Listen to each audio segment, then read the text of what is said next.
ABC 57's Taylor Poplar joins us live outside of Lakeshore High School on Cleveland Avenue in Stevensville. A very troubling story here, especially for parents tonight. Taylor, it happened Wednesday, where parents even told about it.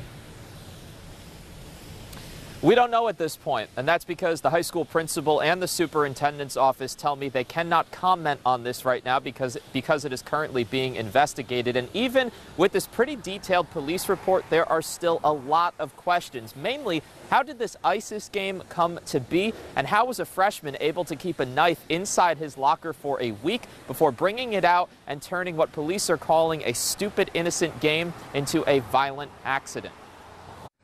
Football practice at Lakeshore High School had just ended last Wednesday afternoon when a locker room game took a turn for the worse. This Lincoln Township police report says two freshman football players began playing what they call the ISIS game, where an individual comes up behind someone, puts that individual in a headlock and yells at him, stating, "Do you have family? Do you have loved ones?" and then makes a motion across their neck in a cutting motion, pretending to cut the individual's head off. The report says the student performing the headlock was holding a knife in his free hand, and as the student in the headlock started to fidget, he cut his left hand on the knife. Police say the boys stopped the game once they saw blood and went to their coach. The freshman who was cut ended up having a severed nerve and needed almost 6 hours of surgery. Police interviewed everyone involved and concluded there was no intent to cause an injury. They're saying this isn't criminal, just a reckless action.